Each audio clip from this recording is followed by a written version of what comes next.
ആര്? ശേഖർ സാറല്ലേ? രാഘവൻ വന്നെന്ന് പറഞ്ഞാൽ മതി. കടന്നിരിക്കണം, വരൂ.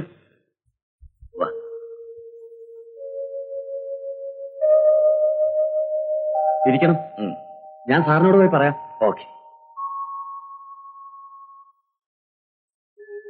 ഈ പ്രദേശം ഇഷ്ടപ്പെട്ടോ? ഇവിടെ താമസിച്ചാൽ ആരോഗ്യവും സൗന്ദര്യവും വർദ്ധിക്കും. ആരുടെ? എന്റെ. അതെ അതെ അതെ.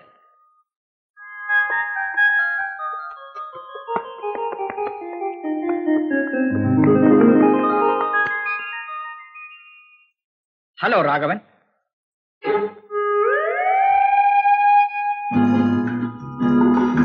എന്റെ ഭാര്യ സുശീല, ഇത് ശേഖർ സാറാണ്. ഞങ്ങൾ ഒരു ടാക്സിയിൽ ഇങ്ങോട്ട് പോകുന്നു. വീട്ടു സാധനങ്ങളെല്ലാം ലോറിയിൽ വരുന്നുണ്ട്. അതെല്ലാം ഞാൻ ഇവിടെ അറേഞ്ച് ചെയ്യില്ലേ? നാട്ടിൽ നിന്ന് കെട്ടിവലിച്ച് കൊണ്ടുവരണം. എന്താ മിസ്റ്റർ, എന്നെ അങ്ങനെയാണോ കണക്കാക്കിയത്? ഞങ്ങളുടെ ക്വാർട്ടേഴ്സ്. രാഘവൻ ക്വാർട്ടേഴ്സിലൊന്നും താമസിക്കരുത്, മോശമാണ്. ഞാൻ പുതിയതായി പണിച്ച ബംഗ്ലാവിലാണ് നിങ്ങൾ താമസിക്കേണ്ടത്. അവിടെ എല്ലാ സൗകര്യങ്ങളും ഉണ്ട്. ബംഗ്ലാവിലോ? അതെ. നിങ്ങളുടെ ഫാമിലിയെ കണ്ടപ്പോഴാണ് എനിക്കത് ഫീൽ ചെയ്തത്. മോന്റെ പേരെന്താ? മോന് ഈ അങ്കിളിനെ ഇഷ്ടമായോ?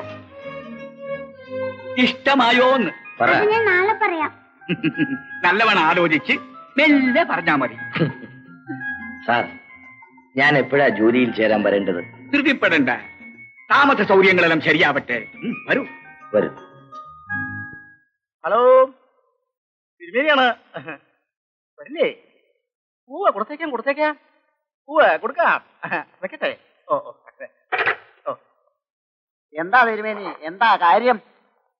ശേഖരൻ സാർ ഒന്ന് വരില്ല അത്രേ. തങ്കപ്പം വരും. 5000 രൂപ അവന് കൊടുക്കണം. 5000 രൂപ? 5000 അല്ല, 50,000 കൊടുത്താലും അത് നഷ്ടല്ലേ? കാരണം അങ്ങനെയുള്ള സംഭവങ്ങളാണല്ലോ അവൻ ഒപ്പിച്ചു കൊടുക്കണതേ. എന്ത് സംഭവം? കുമാരസംഭവം. മനസ്സിലായില്ലേ? തിരുമേനി കഥകളിൽ അത്ര മോശമല്ല. അടി കൊള്ളേ.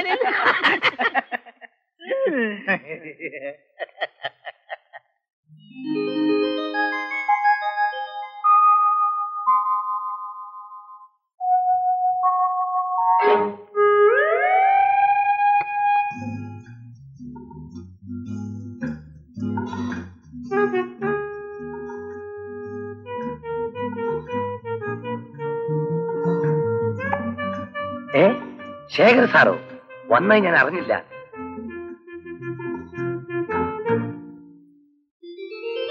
ഇതാരുടെ ഫോട്ടോ ആണെന്ന് മനസ്സിലായില്ല.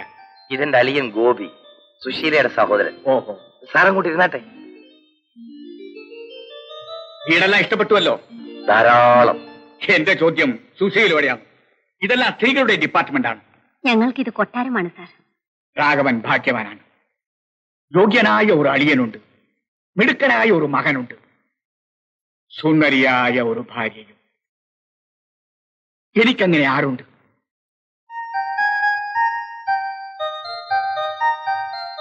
ഇവൻ എപ്പോഴും ഇങ്ങനെ കളിച്ച് നടക്കുകയാണ്. ഇവനെ നമുക്ക് നല്ലൊരു സ്കൂളിൽ ചേർക്കണം. മോനെ, അങ്കിളിനോട് ഗുഡ് മോർണിംഗ് പറ. Good morning uncle.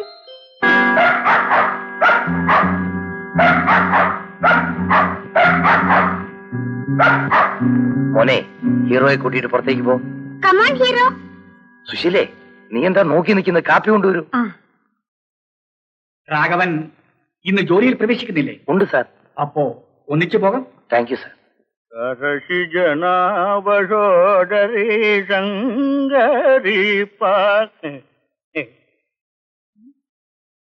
ഈ ശാകുന്തളം എങ്ങനെയാ, വായിച്ചിട്ടുണ്ടോ?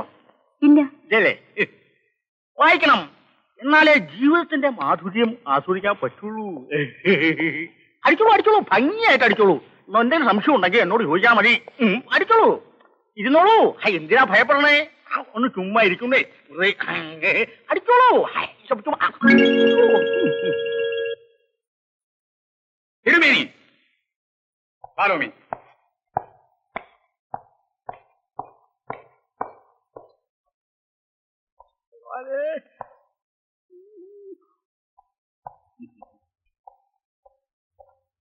എന്താ തിരുമേനി, എവിടെ നമ്മുടെ മാനേജർ? മാനേജർ ഇനി എത്തിയിട്ടില്ല. രഹസ്യവും ഇല്ലാന്ന് പറഞ്ഞേ ലീവ് എടുത്തിരിക്കുക. അങ്ങ് മനസ്സൊട്ടും വിഷമിപ്പിക്കണ്ട. മാനേജറുടെ കാര്യങ്ങളെല്ലാം നോം കൃത്യമായിട്ട് വർത്തിക്കുന്നുണ്ട്. നോമാണല്ലോ ഇനി. Stop it. ഇന്നു മുതൽ മിസ്റ്റർ രാഘവനാണ് ഇവിടുത്തെ മാനേജർ. അതെ. You can go. Sir please. Thank you sir. Sir, എല്ലാ കാര്യങ്ങളിലും എന്നെങ്ങനെ പെട്ടെന്ന് ഉയർത്തിയാൽ. രാഘവൻ, ഞാൻ എന്ത് തീരുമാനിച്ചാലും ആരും എന്നെ ചോദ്യം ചെയ്യില്ല. പിന്നെ ഒരു ഡിവിഷന്റെ മാനേജറാണുള്ള യോഗ്യത രാഘവനില്ലേ? പറയൂ. ഇരിക്കൂ. ഇതിനെല്ലാം പുറമെ രാഘവൻ എന്റെ ഫ്രണ്ടാണ്. I like you. I like your family. 2-4 ദിനം കൊണ്ടൊരുത്തനെ തണ്ടിലേറ്റി നടത്തുന്നതും ഭവാൻ. 2-4 ദിനം കൊണ്ടൊരുത്തനെ മാനേജരാക്കി ഉയർത്തിയിടുന്നതും ഭവാൻ. തിരുമേനി എന്തു പറ്റി? ഇതിൽ കൂടുതൽ എന്ത് പറ്റാൻ? 25 കൊല്ലായി നോ ഈ കുന്തടത്ത് വരയ്ക്കാൻ തുടങ്ങിയിട്ടേ ഇതുവരെ എനിക്ക് മാനേജറാണ് ഒത്തില്ല. എന്താ കാര്യം? ഇപ്പൊ എങ്ങാണ്ട് കിടന്ന് വഴി കിടന്ന ഒരു എഫിനെ പിടിച്ച് മാനേജരാക്കി വെച്ചിരിക്കണു. അയാളുടെ കയ്യിൽ എന്തെങ്കിലും കോള് കാണും. ഞാൻ ഒരു കോള് കരുതാഞ്ഞത് അബദ്ധമായി. അത് കരുതി വെക്കേണ്ടതായിരുന്നേ. അങ്ങനെ ഒരു മോള് കൊടുത്തിട്ട് അല്ല കോള് കൊടുത്തിട്ട് എനിക്ക് മാനേജർ ആവണ്ട. താൻ തന്നെ പണി നോക്കണു കുന്തം. സുശീലേ, സുശീലേ,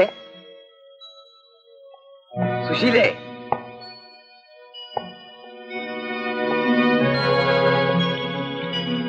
അച്ഛാ, അച്ഛാ എനിക്കിന്ന് സ്കൂളിൽ പോണ്ടേ? ഈ കാര്യം പറഞ്ഞ് ഇവൻ എനിക്ക് സ്വൈര്യം തരുന്നില്ല. മോന്റെ അഡ്മിഷന്റെ കാര്യം ശേഖർ സാർ റെഡിയാക്കുമെന്ന് പറഞ്ഞിട്ടുണ്ട്. മോൻ ചെന്ന് കളിച്ചോ. സുശീലേ, ശേഖർ സാർ എന്നെ അസിസ്റ്റന്റ് മാനേജറായിട്ടല്ല മാനേജറായിട്ടാണ് നിയമിച്ചിട്ടുള്ളത്. ഇത്ര പെട്ടെന്ന് ഇത്രയും വലിയൊരു ചേഞ്ച് നമ്മുടെ ജീവിതത്തിൽ ഉണ്ടാവുമെന്ന് പ്രതീക്ഷയല്ല. എന്തൊരു സ്നേഹമാണ് അദ്ദേഹം നമ്മോട് കാണിക്കുന്നത്.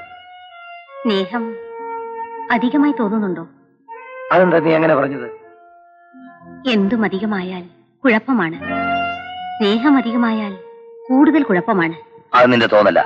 നെയ്യ് ഏറിയത് കൊണ്ട് അപ്പൻ ചീത്തയാവുമോ? നല്ല നെയ്യല്ലെങ്കിൽ. What nonsense. ഏത് പെണ്ണിന്റെ ചേട്ടൻ? 2-3 ദിവസം മുൻപ് വന്നില്ലേ അവളുടെ ചേട്ടൻ സാർ. എന്നിട്ട് ചോദ്യം ചെയ്യാനും കുഴപ്പമുണ്ടാക്കാനും അവൻ തനിയെ വന്നിരിക്കുന്നു. ഇപ്പോൾ നീ എന്തു പറഞ്ഞു? ഒന്നും പറഞ്ഞില്ല. ഉടനെ ചെയ്യേണ്ടത് ചെയ്തു. I C. ഡെഡ് ബോഡി പതിവ് പോലെ ചെയ്തിട്ടുണ്ട് സാർ.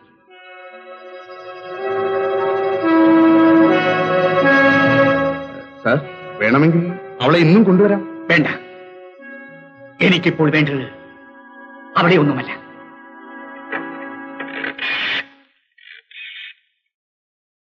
മിസ്റ്റർ രാഘവൻ, ഇന്ന് വൈകുന്നേരം ബിസിനസ് സംബന്ധമായ ഒരു മീറ്റിംഗ് ഉണ്ട്. ഓ, നമുക്ക് ഒരുമിച്ച് വീട്ടിലേക്ക് പോകാം.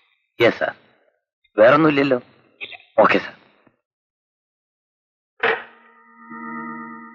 വരാമെന്ന് പറഞ്ഞവരെ ഒന്നും കണ്ടില്ലല്ലോ സാർ. ബിസിനസ്സുകാർ എപ്പോഴും അങ്ങനെയാണ്. പറയുന്ന സമയത്തൊന്നും വരില്ല. കമാ, വി വിൽ സ്റ്റാർട്ട്. ഇത് ഞാൻ കഴിക്കില്ല സാർ. മിസ്റ്റർ രാഘവൻ, ബിസിനസ്സിന് ഇത് അത്യാവശ്യമാണ്. പിടിക്കും. അല്പം കഴിക്കുന്നത് ആരോഗ്യത്തിന് നല്ലതാണ്. നല്ല വിശപ്പുണ്ടാവും, ഉറക്കവും കിട്ടും. ക്ഷമിക്കണം സാർ, ഇതൊന്നും എനിക്ക് ഇഷ്ടമല്ല. ഇതൊന്നും കഴിക്കാൻ ഞാൻ അതിലൊരു സ്മാലേ ഓടിച്ചിട്ടുള്ളൂ. മരുന്നിന് വിചാരിച്ച് കഴിച്ചാൽ മതി. കമാ.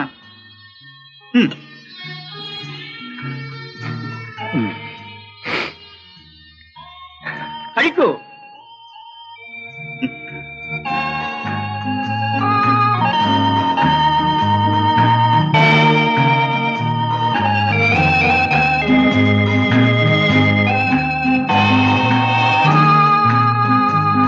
Very good, very good.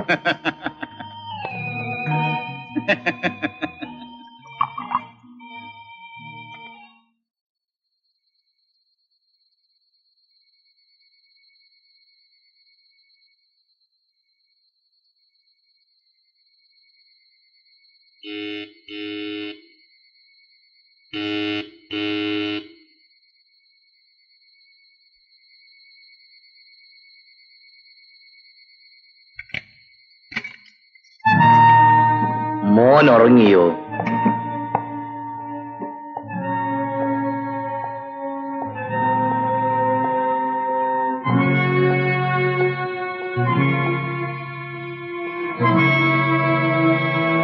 Susheela ഊണ് കഴിച്ചില്ലേ? എന്താ ഒരു മണം? മണമോ? ആ, അത് ഞാനൊരു മരുന്ന് കഴിച്ചു. മരുന്നോ? എന്ത് മരുന്ന്? ഈ ഉറക്കം കിട്ടാനുള്ള മരുന്ന്.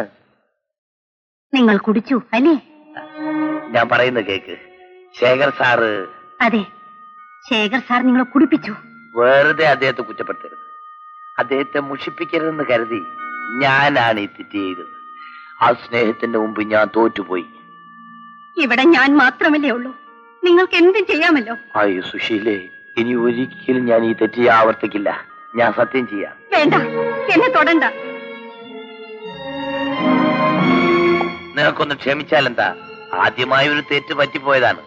മേലാൽ ഞാൻ ആവർത്തിക്കുകയില്ലെന്നും പറഞ്ഞു. പിന്നെ ഞാൻ നിന്റെ കാല് പിടിക്കണം.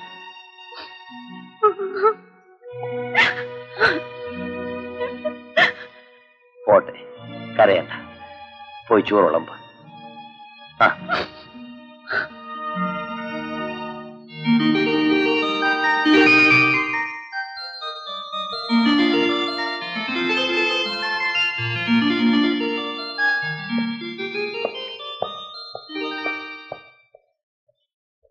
അല്ല, ശേഖരനോ? ശേഖരൻ ഇന്നലെ എസ്റ്റേറ്റിൽ നിന്ന് വരുമെന്ന് വിചാരിച്ച് ഞാൻ കാത്തിരുന്നു. അത്യാവശ്യമായി ഇൻകം ടാക്സ് ഓഫീസ് വരെ ഒന്ന് പോകേണ്ടി വന്നു. ചില കണക്കുകൾ ശരിയാക്കാനായി നാളെയും അവിടം വരെ പോകേണ്ടി വരും. അമ്മായി, ഈ വർഷം നമുക്ക് കഴിഞ്ഞ വർഷത്തേക്കാൾ ഇരട്ടി ലാഭം കിട്ടിയിട്ടുണ്ട്. വളരെ സന്തോഷം. എല്ലാം ശേഖരൻ കുട്ടിയുടെ സാമർഥ്യം കൊണ്ടാണ്. ഇരിക്കൂ. Thank you. സാറിന്റെ കഠിനാധ്വാനം കൊണ്ട് മാത്രം ഊണുണ്ടോ, ഉറക്കമുണ്ടോ? സോ എല്ലാം ശേഖരൻ കുട്ടിയുടെ ചുമതലയിലല്ലേ എന്ന് കരുതി ശരീരം നോക്കാതെ ജോലി ചെയ്യരുത്. ഒരു വിവാഹം കഴിച്ചുകൂടെ എന്ന് ചോദിക്കുമ്പോഴെല്ലാം അത് ഇവിടെ വന്ന് ചോദിക്കണമെന്നാ സാറ് പറയുന്നത്. ഞാനും അക്കാര്യത്തെക്കുറിച്ച് ആലോചിക്കാതില്ല. രതി വരട്ടെ, അവള് പഠിച്ചത് മതി. രതി വന്നാലുടനെ നിന്നെ കൊണ്ട് അവളെ വിവാഹം കഴിപ്പിക്കാം. ശേഖരൻ കുട്ടിക്ക് വിരോധമില്ലെങ്കിൽ. അതെ അതെ, രതിക്കുഞ്ഞിനെ സാറിനെ കൊണ്ട് തന്നെ വിവാഹം കഴിപ്പിക്കണം.